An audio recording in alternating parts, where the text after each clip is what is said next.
दो हिंदुस्तान बन रहे हैं, एक अमीरों का हिंदुस्तान और दूसरा गरीबों का हिंदुस्तान। बीते वर्षों में देश ने कई क्षेत्रों में मूलभूत व्यवस्थाओं में बहुत मजबूती का अनुभव किया है और बहुत मजबूती के साथ हम आगे बढ़े हैं। प्रधानमंत्री आवास योजना, गरीबों को रहने के लिए घर हो, ये कार्यक्रम तो लंबे समय से चला है, लेकिन जो गति, जो व्यापकता, विशालता, विविधता उसने उसमें स्थान पाया, उसके कारण आज गरीब का घर भी लाखों से भी ज्यादा कीमत का बन रहा है। और एक प्रकार से जो भी पक्का घर पाता है वो गरीब आज लखपति की श्रेणी में भी आ जाता है।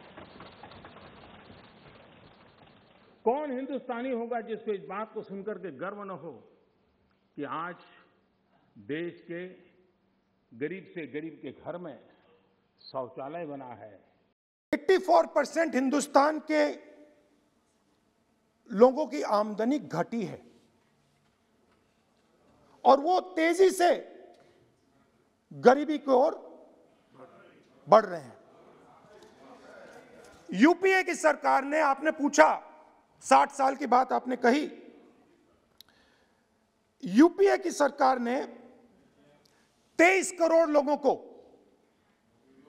गरीबी से निकाला था 10 साल में। हमारा आंकड़ा नहीं है, हमारा आंकड़ा नहीं है, हमारा आंकड़ा नहीं है।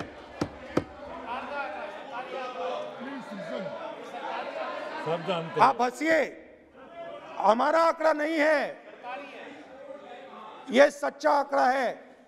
27 करोड़ लोगों को हमने गरीबी से निकाला था और 23 करोड़ लोगों को आपने गरीबी में वापस डाल दिया।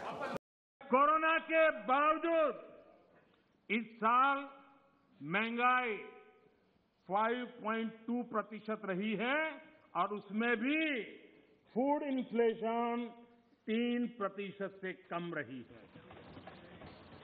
आप अपने समय में वैश्विक परिस्थितियों की दुहाई देकर पल्ला झाड़ लेते थे।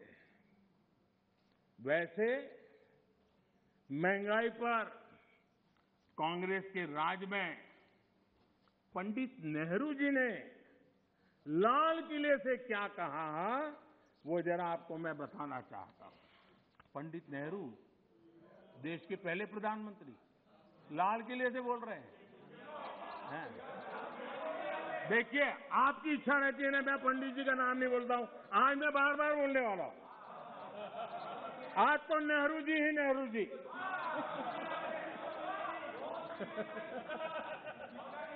मजा लीजिए आज। आपके नेता कहेंगे मजा आ गया।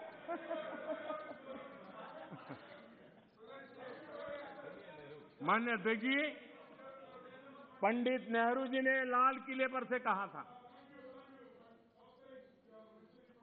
और ये उस जमाने में कहा गया था तब ग्लोबलाइजेशन इतना नहीं था, नाम मात्र का भी नहीं था। उस समय नेहरू जी लाल किले से देश को संबोधन करते हुए क्या कह रहे हैं? कभी कभी कोरिया में लड़ाई भी हमें प्रभावित करती है। इसके चलते वस्तुओं की कीमतें बढ़ जाती है। इति नेहरू जी, भारत के पहले प्रधानमंत्री। कभी कभी कोरिया में लड़ाई भी हमें प्रभावित करती है। इसके चलते वस्तुओं की कीमतें बढ़ जाती हैं और यह हमारे नियंत्रण से भी बाहर हो जाती हैं। देश के सामने देश का पहला प्रधानमंत्री हाथ ऊपर कर देता है, हाथ ऊपर कर देता है। आगे क्या कहते हैं? देखो जी, आपके काम की बात है। आगे कहते हैं, पंडित नेहरू जी आगे कहते हैं,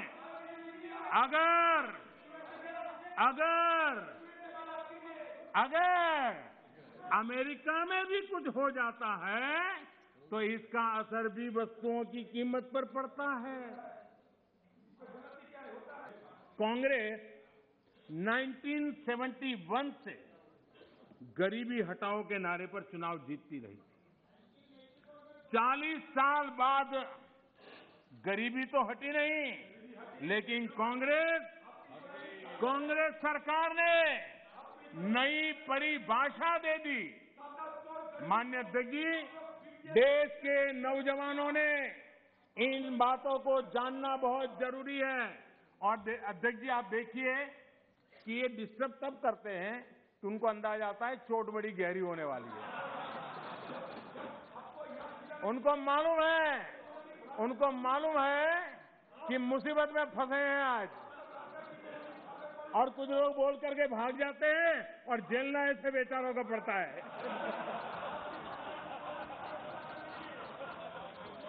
माननीय अध्यक्ष जी,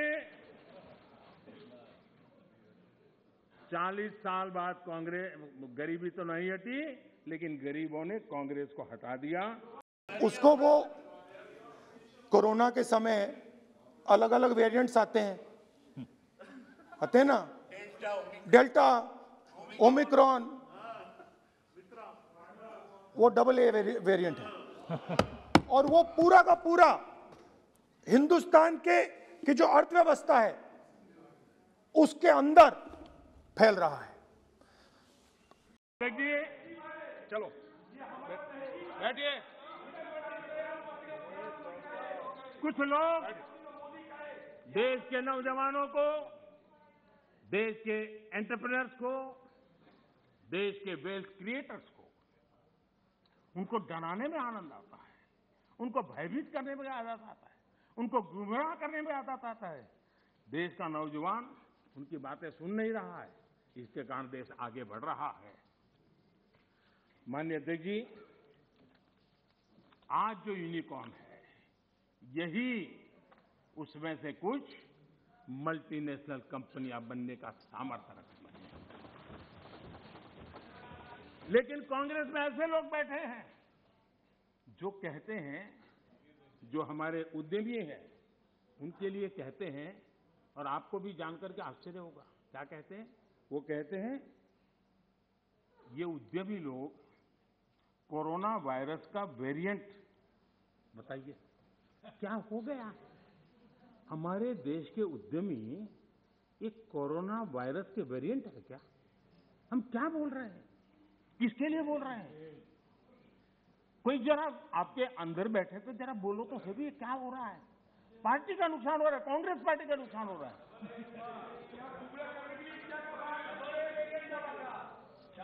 माननीय अध्यक्ष जी, जो इतिहास के जो लोग इतिहास से सबक नहीं लेते हैं, वो इतिहास में खो जाते हैं। माननीय अध्यक्ष जी, ये मैं इसलिए कह रहा हूं, जरा 60 से 80 का दायका, 60 से 80 का दायका, उनके सभी प्रमुख लोग उसमें आ जाते हैं जो देश का नेतृत्व करते थे। उस कालखंड की बात कर रहा हूं। 60 से 80 के दशक में क्या नैरेटिव होता था? कांग्रेस के ही सत्ता साथी, कांग्रेस के साथ रहकर के सुख भोगने वाले लोग, ये वही लोग पंडित नेहरू जी की सरकार को और श्रीमती इंदिरा गांधी जी की सरकार को क्या कहते थे? ये तो टाटा बिरला की सरकार है, इस सरकार को तो टाटा बिरला चला रहे हैं। 60 से 80 दशक तक यही बातें बोली जाती थी। नेहरू जी के लिए बोली जाती थी, इंदिरा जी के लिए बोली जाती थी, और आपने उनके साथ भागीदारी की सत्ता में, लेकिन उनकी आदतें भी ले ली। आप भी उसी भाषा को बोल रहे हो। गरीब हिंदुस्तान के पास आज रोजगार नहीं है। प्रेसिडेंशियल एड्रेस में बेरोजगारी के बारे में एक शब्द नहीं था, और पूरे हिंदुस्तान में आज हिंदुस्तान का युवा रोजगार ढूंढ रहा है। हर स्टेट में, उत्तर प्रदेश, बिहार, सब जगह हिंदुस्तान का युवा एक ही चीज मांग रहा है, रोजगार हमें दे दो, और आपकी सरकार नहीं दे पा रही। आपको मैं आंकड़ा देना चाहता हूं। इस पिछले साल 3 करोड़ युवा रोजगार खोए हैं। आप बात करते हो रोजगार देने की। 2021 में 3 करोड़ युवा रोजगार खोए हैं। 50 साल से सबसे ज्यादा बेरोजगारी आज हिंदुस्तान में है। इस जगह से अरे वे ऐसे ही बच गए हो।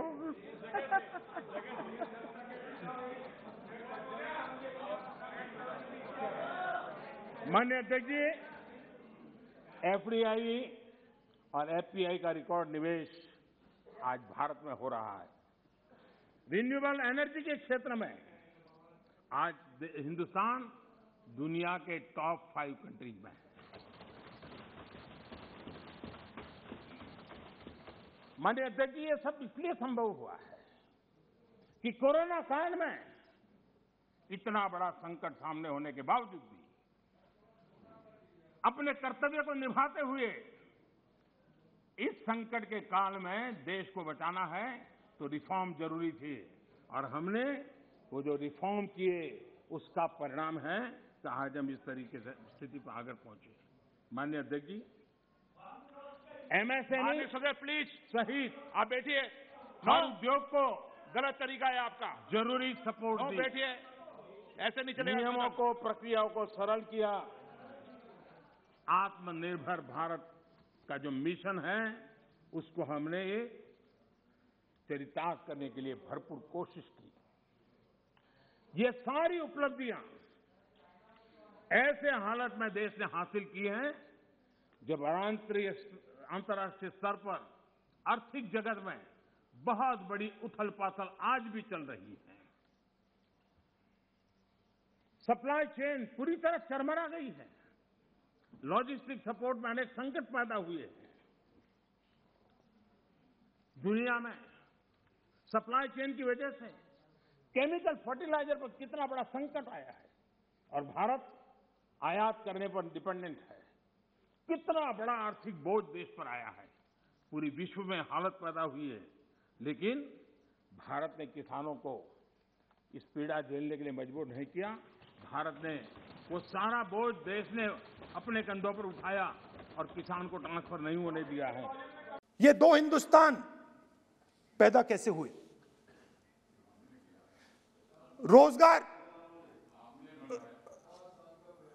रोजगार स्मॉल और मीडियम इंडस्ट्री और जो हमारा इनफॉर्मल सेक्टर है उधर बनता है। लाखों करोड़ रुपया आपने उनसे छीनकर हिंदुस्तान के सबसे बड़े अरबपतियों को दिलवा दिया। आपने पिछले 7 साल में अनऑर्गेनाइज्ड सेक्टर और स्मॉल और मीडियम इंडस्ट्री पर एक के बाद एक आक्रमण किया है। हमारा आत्मनिर्भर भारत अभियान मैन्युफैक्चरिंग हो या सर्विस सेक्टर हो, हर सेक्टर में हमारा उत्पादन बढ़ रहा है। आत्मनिर्भर भारत अभियान के हम आज ग्लोबल वैल्यू चेन के हिस्से बन रहे हैं। ये अपने आप में भारत के लिए एक अच्छी निशानी है। हमारा बड़ा फोकस एमएसएमई और टेक्सटाइल जैसे लेबर इंसेंटिव सेक्टर्स में है। एमएसएमई की परिभाषा में सुधार, एमएसएमई की परिभाषा में हमने सुधार करके उसको भी नए अवसर दिए हैं। अपने छोटे उद्योगों को सुरक्षित करने के लिए, एमएसएमई के लिए सरकार ने इस कोरोना के विकट कालखंड में 3 लाख करोड़ रुपए की विशेष योजना भी शुरू की है और उसका लाभ हमारे एमएसएमई सेक्टर को मिला है। और इसका बहुत बढ़िया स्टडी एसबीआई ने किया है।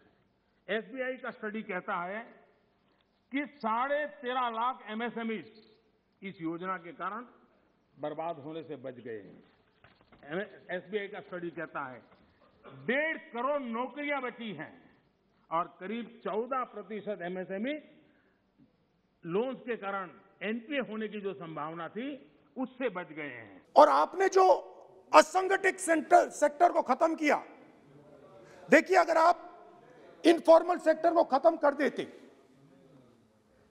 और मैन्युफैक्चरिंग जॉब्स आप क्रिएट कर देते तो फिर इतनी प्रॉब्लम नहीं आती, फिर 2 हिंदुस्तान नहीं बनते। मगर आपने क्या किया? आपने असंगठित सेक्टर को खत्म कर दिया। नोटबंदी, जीएसटी, कोरोना, सारे के सारे जो स्मॉल और मीडियम बिजनेसेस हैं उनको आपने बंद कर दिया। बोलने दीजिए। सारे के सारे जो स्मॉल एंड मीडियम इंडस्ट्री है आपने उसको खत्म कर दिया, नष्ट कर दिया। अगर आप उनकी मदद करते और अगर आप उनकी मदद करते, उनको सपोर्ट देते, तो फिर मैन्युफैक्चरिंग सेक्टर तैयार हो सकता था। मगर जो लोग आपका मैन्युफैक्चरिंग सेक्टर बना सकते थे उनको आपने खत्म कर दिया।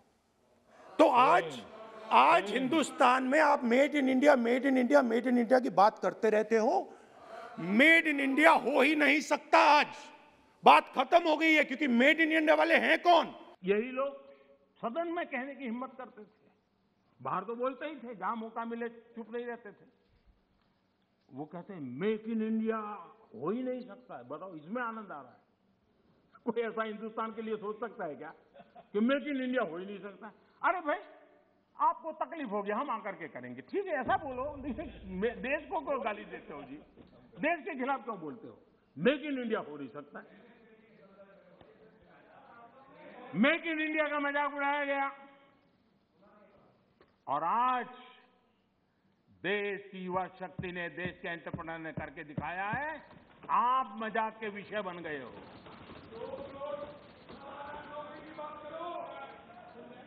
और मेक इन इंडिया की सफलता आप लोगों को कितना दर्द दे रही है, ये मैं भली भांति समझ पा रहा हूं।